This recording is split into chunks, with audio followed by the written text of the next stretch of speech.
My son refuses to date women like me. I'm 42, sitting at my kitchen table on a rainy Wednesday evening, nursing a mug of lukewarm tea. My daughter is in her room doing homework. My son, home from college for winter break, drifts in and out of the kitchen, quiet, distracted, headphones slung around his neck. I notice the unusual tension in his shoulders. He's always been expressive, animated, but tonight, he's closed off. I set my tea down and take a deep breath. Maybe tonight I can have one of our talks. I ask casually, "So, dating life at school, how's that going?" He pauses, looks down at his phone, then at me. "It's fine, Mom," he says. Fine? That word always rings like a warning bell. I press gently, careful not to push too hard. Curious what kind of people you're meeting. Are they nice? He finally looks me square in the eye, serious. "Mom, can I be honest about something?" Something twists in my stomach.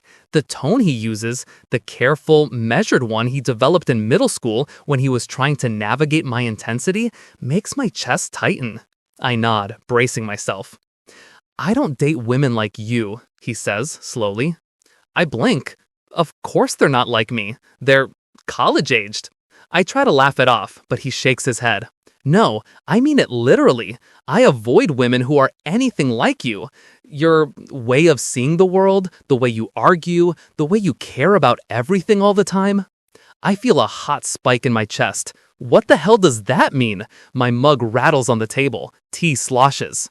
I can't be around someone who treats every conversation like a lecture, he continues. Calm, maddeningly calm, who views the world through a lens of activism and critique, even in everyday life, even with me. I swallow hard, trying to steady my voice. "You mean women who care about equality? About justice?" He exhales sharply, that exasperated sigh I know so well. "You take it as an attack every time I say something I don't agree with." I feel my jaw clenching.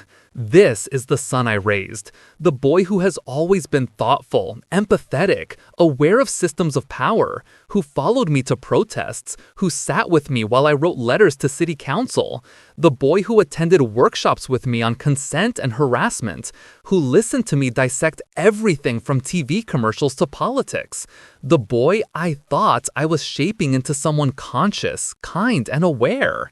And now he's telling me that everything I tried to instill, every principle I insisted mattered more than comfort, has become something he runs from.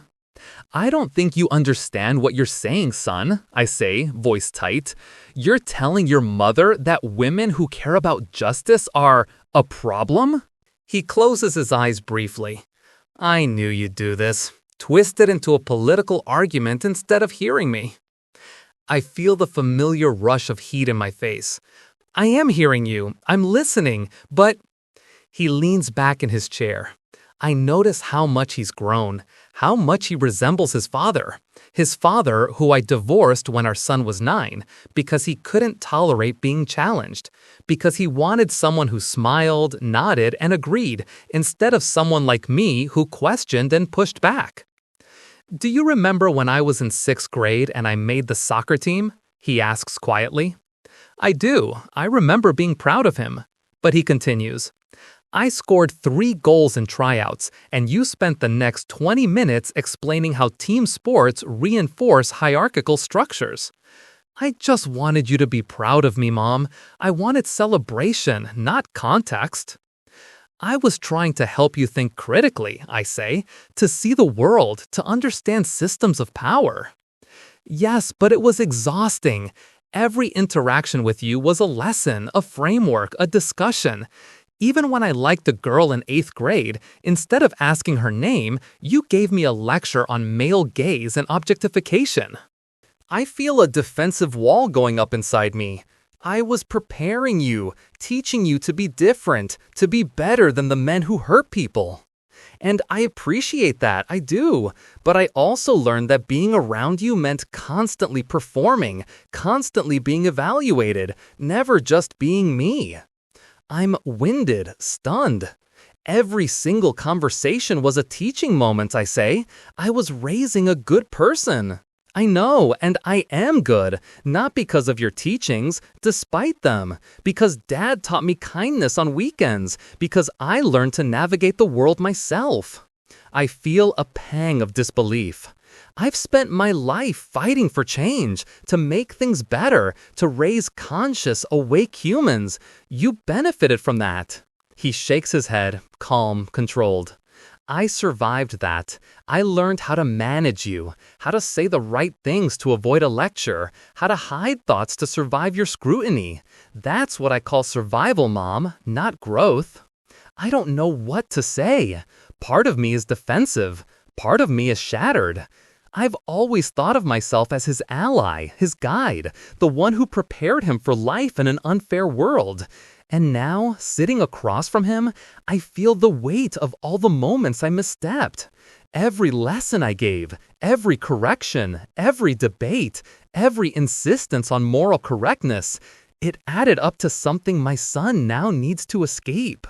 He continues, I need someone in my life who doesn't constantly dissect me, who doesn't make everything a political battle. That's why Sarah, she's different. Being with her feels light. I can just be me. I can just exist without defending myself or explaining my choices. I blink. Light. Being able to exist without scrutiny. Something I can't remember feeling in years. She doesn't see the world in the same way I do, he says, careful. But she's kind. She laughs. She cares about people. But she doesn't weaponize caring. She just is. I feel the sting. All my life, all my efforts to raise him aware, to raise him conscious, to mold him into someone who could navigate the world with both compassion and scrutiny, and he's running to someone who gives him the opposite, someone who just lets him be. I want to argue, I want to correct, I want to teach him again, but his eyes, his tired, careful eyes, stop me. I know you did your best, Mom, he says, but you weren't just my mom. You were a project, and I needed a mother, someone who just let me be. That's all I ever needed. The words hit me like a physical blow. I feel my throat tighten, tears prick at the corners of my eyes. I have been righteous, proud, unyielding, and I see now the cost of always being right, of never letting comfort outweigh principles, of always pushing, always educating, always judging. I'm sorry, I whisper, almost inaudible. I'm sorry I made you feel like a project. I'm sorry I measured our relationship by your awareness instead of your happiness. I'm sorry I taught you to be afraid of me. He looks at me, relief and sadness mixed together. It's okay, Mom. I just needed you to hear it. That's all. We sit in silence for a long moment. The rain outside patters against the window. My heart pounds.